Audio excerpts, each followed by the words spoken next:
hello everyone. Let's proceed, with the second to the last topic for finals, for our subject. So we have the place or distribution. So we will be discussing about marketing channels, specifically distribution channels, since communication channel will be the last unit, for our subject. So after discussing marketing channels, we will proceed, with physical distribution.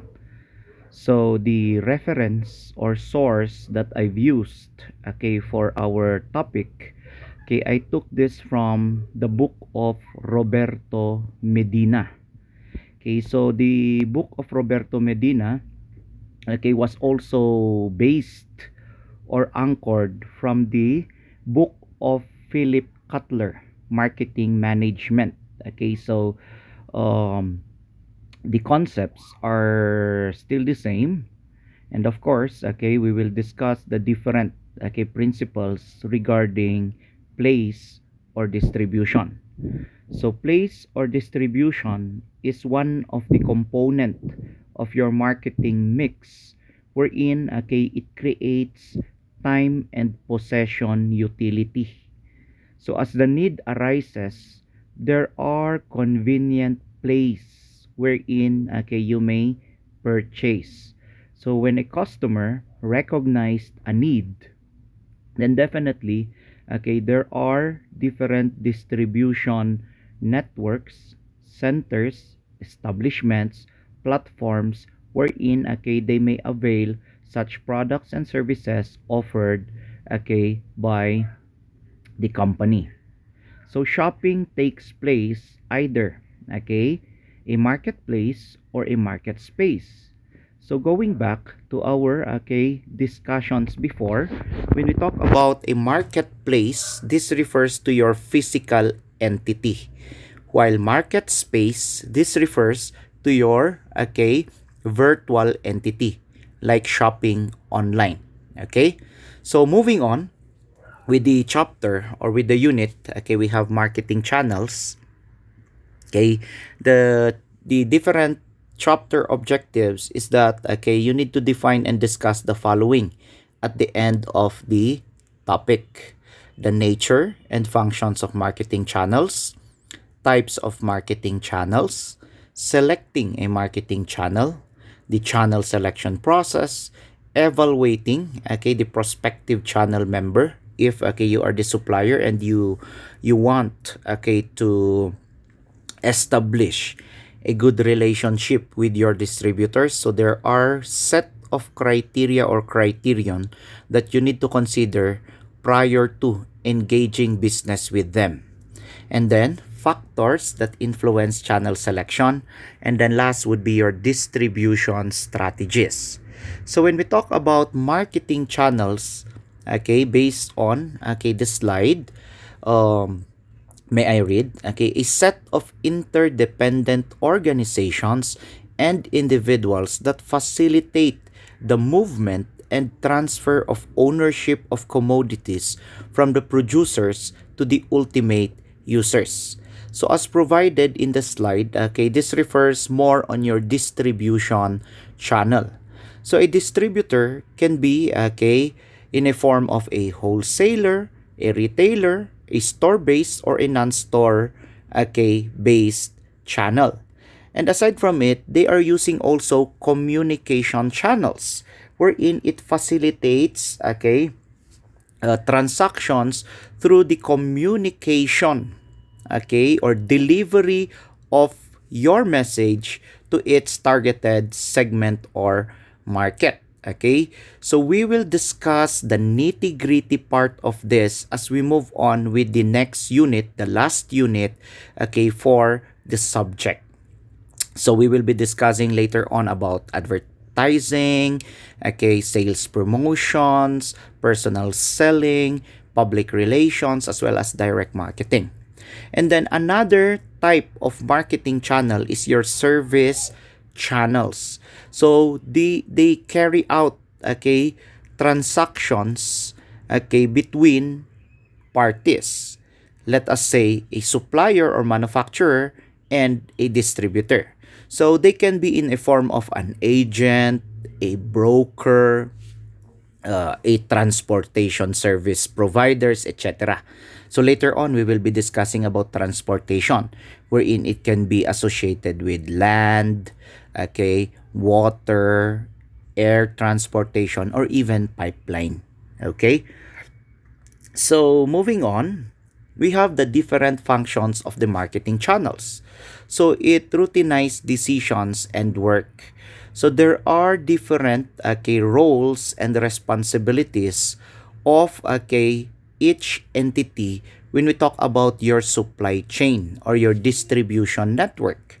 Wherein, company or companies, if they are producers of a product, so they convert, let us say, this resources, and then if there are finished goods available in the company, they need to consider how are they going to reach their targeted segments. So if they need distributors, so what would be their decision, their strategies later on in order for them to make their products available in the market, as well as what are the different requirements. And then moving on, finance the process for moving goods from the producers to the consumers. Like for an instance, if we're talking about, let us say, delivery of such products. So the company, they have, let us say, uh, if if it is through land, transportation, they have delivery trucks. But of course, there are operating expenses needed in order for them to make their products reach their market. Like for instance, the the gasoline needed for their vehicles, transportation vehicles, the different manpower, if they need a driver, a sales representative, so it finances the different processes in reaching such target customers. Marketing channels also act as an active participants in the pricing process. So let us say a product was being transferred to another entity like a distributor. So of course the supplier, they offer a reasonable price for their produce, and then the distributor, for them to earn, of course they need to have a pricing policy. So what would be the desired markup for the product being purchased? How much should they add to a unit price of the product in order for them to obtain a reasonable margin, a profit or income? And then marketing channels also serve as a channel of communication between the producer as well as the consumer. Like I've mentioned earlier, when we talk about transactions and events that is being transpired during the negotiating process, so the different entities in your supply chain should know better how are they going to communicate effectively with their target customers, of which it may also include those different communication okay tools applied or used during the communication process. So how will they advertise their products, how will they promote their products, and so forth and so on. And then it also assists in the promotional aspects of marketing, like I've said earlier. How do companies promote their products? That's why when we talk about sales promotions, we have two types, no? So we have this so-called trade promotion and consumer promotions. So in terms of trade promotion, these are being used by manufacturers or suppliers. Okay? And then consumer promotion, this is being applied by let us say companies to make the end users or the final consumers buy immediately. Like for an instance, you have there, okay, buy one, take one, premiums, rebates, okay, patronage refunds, something like that. Okay, so sales promotion, we will discuss, okay, this more, okay, on this, okay, promotion mix as we move on with the integrated communication, okay, or your integrated marketing communications, or IMC. So that would be our last topic for finals. Anyway, okay, the importance of using, okay, promotional tools, like in the case of sales promotions, is to make customers buy immediately. For advertising, for us to create an awareness about the products, for us, okay, to remind customers about the brand or the product that we offer, okay, or to reinforce the good.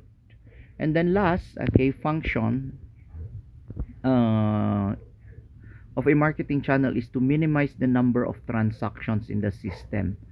Meaning, okay, so the company tries to design a a tool wherein it limits, okay, the length of, okay, or the number of people, like distributors, okay, in terms of, okay, distribution, no, like for an instance, okay, some companies, okay, they tend to, okay, reduce their distribution base. So instead that they communicate, okay, with different parties, they transact with different parties. So if they can design, okay, a strategy wherein there is only one or sole distributor of their goods, that would be beneficial for them. But these are just case to case basis. And then at the same time, to limit, okay, the number of parties involved in the distribution, they try to use, okay, different platforms in order for them to reach targeted customers, like the use of, okay, the internet. With the advent of technology this time, okay, the companies, okay, uses such different platforms in order for them to communicate their products. So they can advertise, okay, their goods using, okay, different social media or social networks, and so forth and so on. Okay, so it depends on, okay, the decision. It depends on the decision of, okay, the management. So it's a management prerogative. So this is, okay, integrated, okay, within the plan. Also, why is it that, okay, companies tend, okay, to minimize the number of, okay, transactions, so that they can eliminate or reduce costs?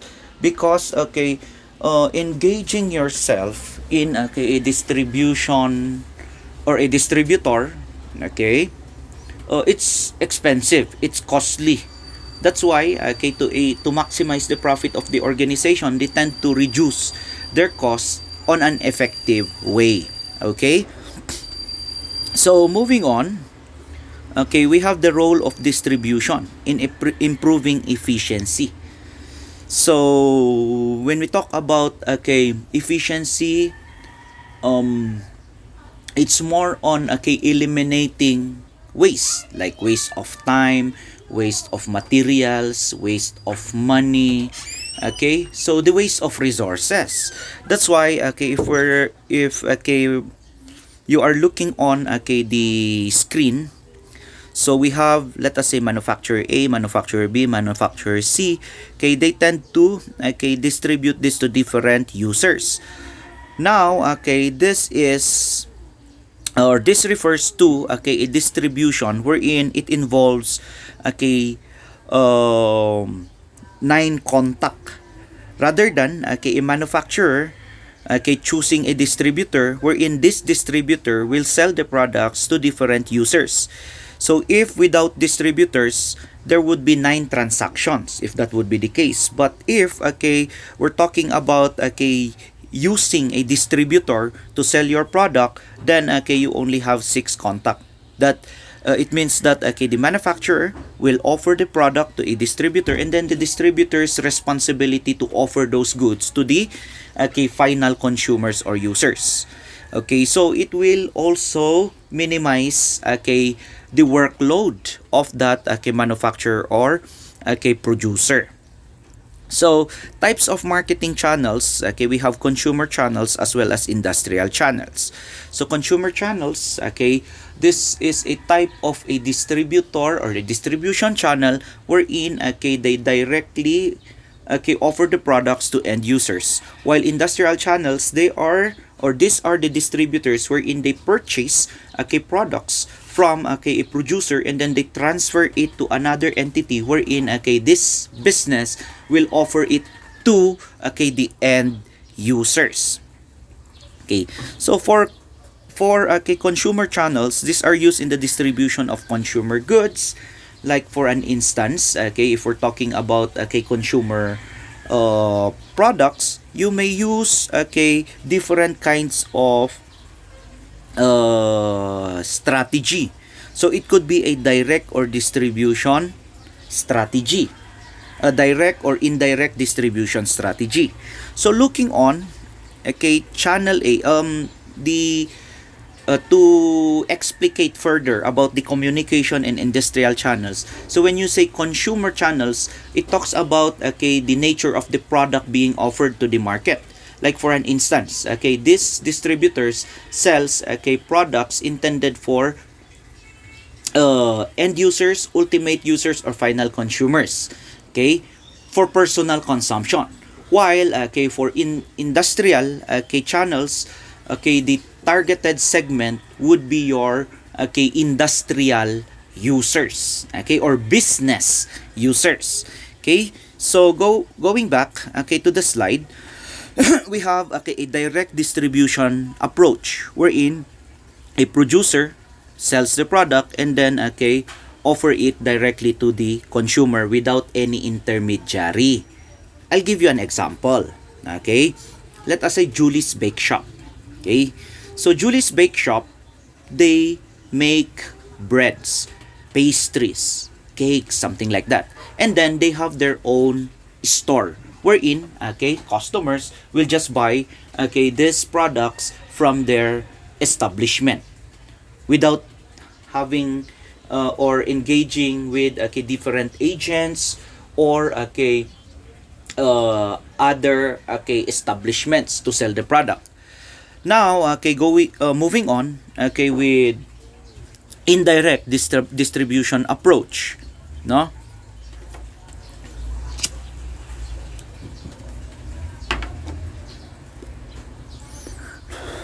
We have the producer, channel B. We have the producer using retailers, and then retailers will offer the products to consumers.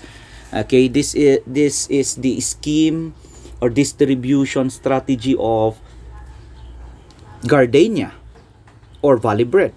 So they make products, and then they drop this to different stores, groceries, like in Gardenia, in Laguna. They make 300,000 units of breads in a day, different assortments, pastries, something like that. And then their delivery trucks will drop this to different establishments, like or even supermarkets, groceries, 7-Eleven. So these are the retailers, and then the retailer will sell the products to the end users. So we have channel B. Channel C, you use wholesalers in the process, and then the wholesaler's responsibility to offer this to different distributor, and then the retail store will sell the product to end users. And then for channel D, there are agents, like for example Ison Marketing, New West. They have agents wherein they offer products to different customers, whether retailer or wholesaler. But under channel D, we have this process wherein producer offer the product, manufactures the product, okay, and then agent will offer this, okay, to different wholesalers. Wholesalers will offer the product to retailers, and then retailers will, okay, distribute the goods to the end users. So we have, okay, the different channels for your consumer goods or consumer products. Okay, industrial channels, okay, your target market would be your industrial users. So these are used in the distribution of industrial goods. Like, okay, we have again a direct distribution. Actually, it's similar, okay, with the distribution. The only difference is that your target customers, whether you are, okay, your products is intended for business users or your products is intended for, okay, final consumers for personal consumption. So we have the channel E, okay, in the screen if you are looking on the screen. So the producer, okay, manufactures or produce the product and then offer it directly to industrial users. Okay, so a good example for this, okay, so let us say we have a quarry, okay, and then this quarry, okay, they offer gravel and sands.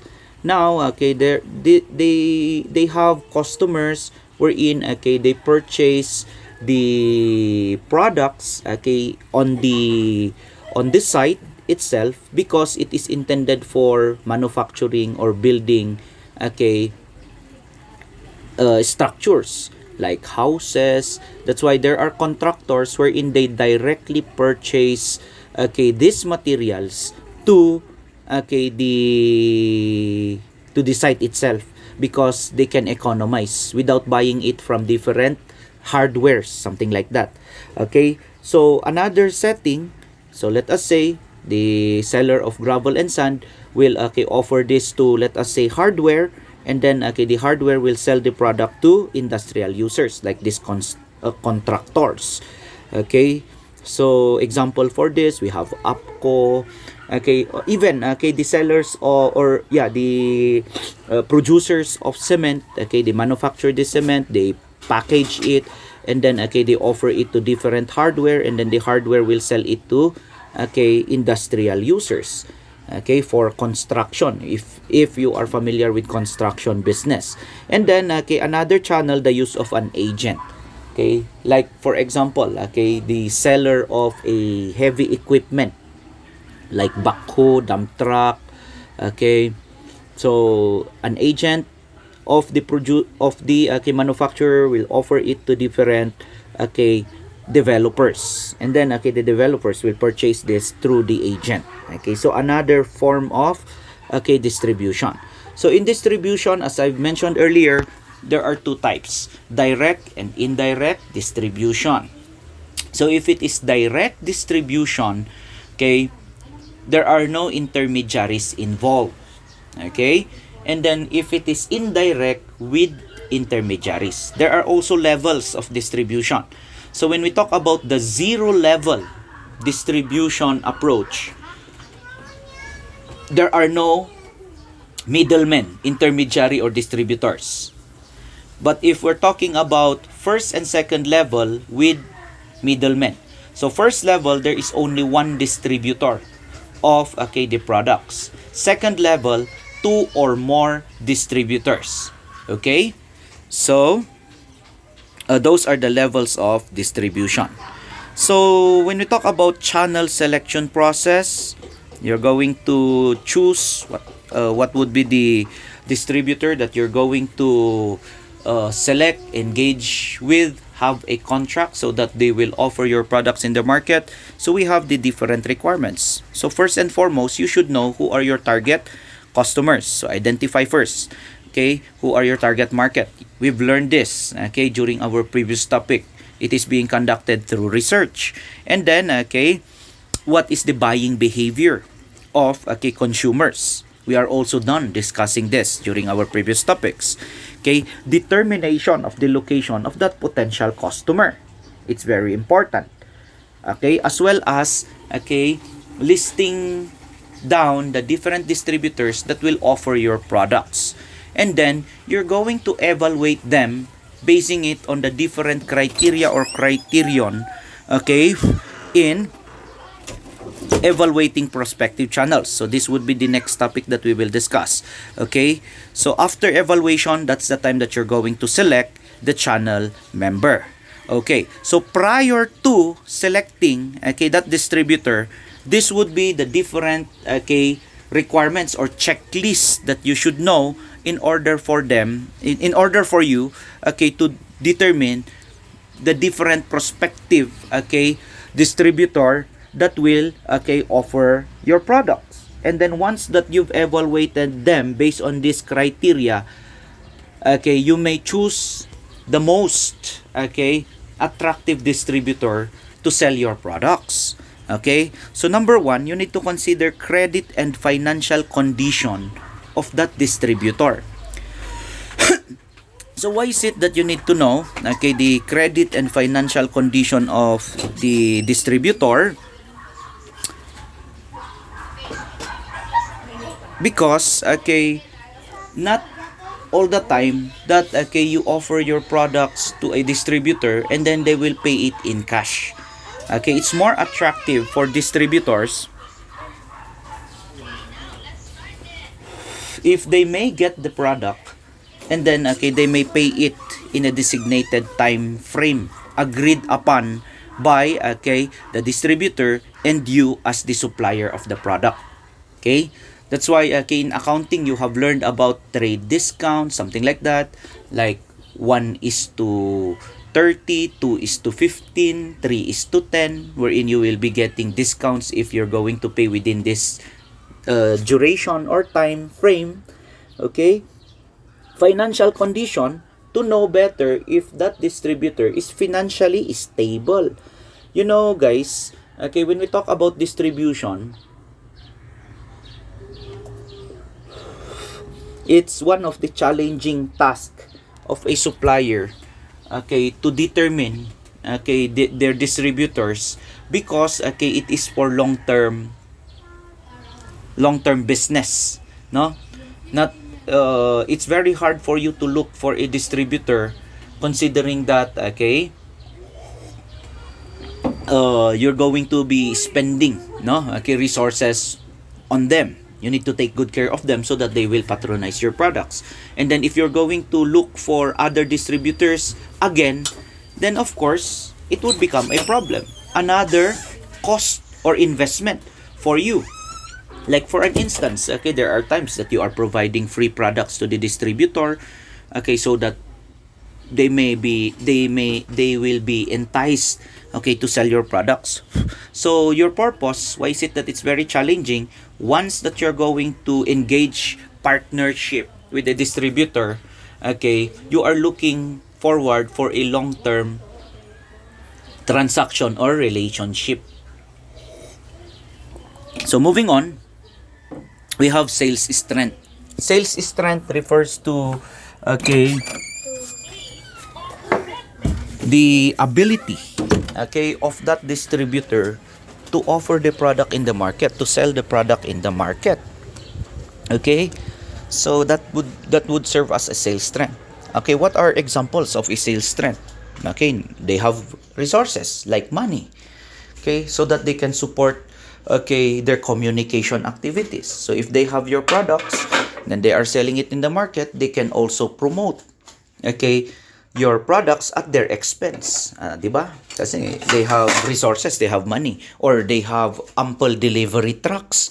They can easily reach, okay, the market due to this. Okay, they have highly qualified or credible salespeople.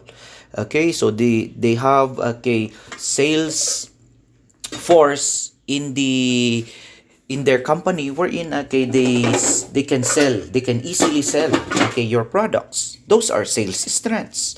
Okay, so product lines, you need to consider also product lines, whether they offer limited product lines or they have a variety of goods offered in the market. So there are advantages and disadvantages. So an advantage, okay, of selecting a distributor with limited product lines, they can concentrate, they can focus on, okay, your brand, your product. because they only offer this kind of products. The advantage also of selecting a bigger company wherein they offer different kinds of products is that if they are selling stronger brands, it may also carry the name of that, or the reputation of that brand may carry also the products being offered by your company. Okay, so it's case to case basis. You need to decide on this. Okay, reputation is very important. Why the hell that you're going to engage partnership with a distributor or a business wherein they have bad reputation, like they do not pay debts, something like that, or the product that they deliver in the market are damaged due to lack of knowledge in materials handling, something like that. So reputation is important.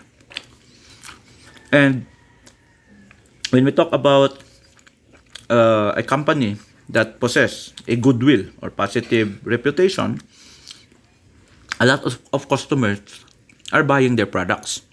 Okay. Next would be the market coverage. So let us say your target market or your target is you are a newly established business. Example. And then you're going to penetrate Baguio City. So, if that would be the case, how are you going to distribute this considering that Baguio City is your it's a market coverage? So, if you're going to select a distributor that will offer the product, you make sure that they cover such market, or they cater to such location like Baguio. So another example, let us say you're going to expand already your business because you've saturated Baguio, and then you are new in this market, like for example in Mountain Province. So you want to offer your product in Mountain Province. Now how are you going to select a distributor for this? So distributor A, they cater only to Benguet. And then distributor B, they cater to Northern Luzon or the Cordillera Administrative Region. And then if you will be the one who will select, of course, there are positive again or benefits, there are also caveats. So if you're going to select a distributor that covers Benguet, it could be an opportunity for that distributor to expand also the market coverage if they can offer the product in Mountain Province, because Mountain Province is different from Benguet. But there are another things that you need to consider.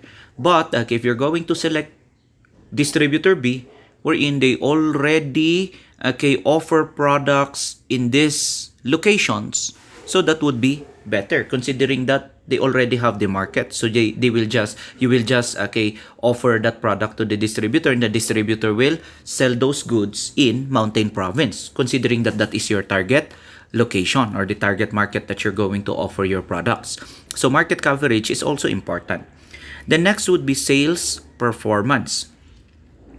So when we talk about sales performance, this is different from sales strength. So how will you determine sales performance? By merely looking at their financial reports, specifically their income statement, because you will see whether the company is selling, you will see whether the company is earning a profit. As simple as that. Management succession, since I've mentioned that engaging yourself in a distributor, it should be long term. So you need to consider who will succeed the business if something may happen. Example, if you've engaged yourself with a sole proprietor and then the sole proprietor died, so who will continue the business? Because it may affect your business, considering that if the company will be shut down because the owner died, so again you will be looking for another distributor.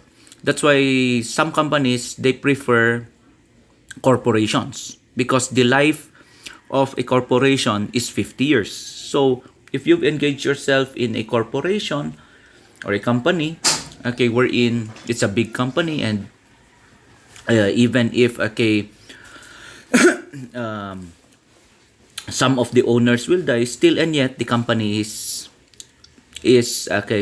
working smoothly, no, continuous business operations. So again, management succession is important. I'll give you an example. Apple company. So when you talk about Apple company, even if Steve Jobs died, okay, there is a successor of the business. You have Tim Cook. Okay, so he was the one who continued the business. So if there are suppliers of the different materials used by Apple, it would not be affected. Okay, management ability, of course, the company's ability or competence to plan, organize, direct and control the business. Okay, so next would be attitude. So attitude is very important. We need to consider also that in dealing business with distributors or partners, it should be win-win. That both parties would be benefited in the transaction process, negotiating process, or the business process. So both parties would be mutually benefited. Okay? So you need to consider the attitude of the distributor, that you will not be in the end of the bargain or losing side of the negotiation. Then size matters, whether it is big, small, average. Okay, so why is it that you need to consider also the size of the distributor? If it is a small company, then we can also relate this in product lines. So probably they cannot sustain the business. But if it's a good organization, a big organization, it's a long-term business with that distributor, and as well as they have a lot of products to be offered in the market. The only drawback is that they may lose concentration or focus on your brand or your product. So you need to choose whether you're going to engage with a distributor that is a small business or a large scale organization or business. Okay? So under the channel design decision model, recognize need for channel design decisions. We've discussed this earlier. Then you need to set and coordinate distribution objectives. Specify the distribution task. Develop alternative channel structures. And then evaluate the relevant variables. Choose the best channel structure, and then select the channel member. Okay, so this is similar with the previous slide that I've discussed earlier, this one. Okay, so you conduct research, determine the different requirements, evaluate you need to evaluate the distributor, and then select the distributor. So what are the factors that influence channel selection? Definitely the nature of the product. So are you offering consumer good or industrial good? What is the nature of your market? Are you catering to industrial users or final users or consumers? And then what's the nature of your company? Is it your company is a big or a large organization? Considering that, you need to consider your resources. Okay? And then distribution strategies that you may apply in the distribution process. It can be intensive, selective, or exclusive distribution approach. Okay, so as provided in the slide, you may read the notes when you review, just to simplify it so that it's easy for you to remember. Intensive distribution, it require you will be engaging yourself with many distributors. You need to scatter your products in the different retail outlets, so as many as possible. Like in the franchising business, they use this kind of approach. Like McDonald's, you can see a lot of McDonald's, 7-Eleven. Okay, so that is intensive. This refers to the shotgun approach. Shotgun meaning it's a type of gun wherein it uses a shell. Okay, so one pull of the trigger, let us say you will be aiming your mark, then pull the trigger of that shotgun, and then you will see a lot of holes. Okay, and then it is scattered because there are 12 to 16 pellets inside that shell. Okay, so the intention is that if you have the market, you need to place or put, or establish a lot of distribution networks in that market. Selective distribution, chosen distributors only. That's why it is selective. No, just select few distributors or outlets to sell your products. Unlike for exclusive distribution, there is only one sole distributor. Okay? So that is exclusive. This refers to your rifle approach. Okay? Rifle, it's another type of gun wherein it uses bullet. One pull of the trigger, you will aim your mark, you will see one mark. Okay? So to sum it up, when we talk about exclusive distribution, it's known as a rifle approach. Okay? So one distributor. Selective distribution, few distributors. And then intensive distribution strategy, many distributors. Okay? So in the chapter, there are exercises. Okay? And then there are also answers placed here for additional learning. Okay? So kindly go over the notes and then you review, considering that it would be helpful in the learning process, in your learning process. Okay, so that ends the topic for marketing channel. So there after marketing channel, we will discuss physical distribution. So I will be uploading another recorded lecture regarding physical distribution, and that would be the end for the second to the last unit prior to moving with the last topic or unit for finals. We have communications. Okay, so thank you so much. Have a blessed day, everyone.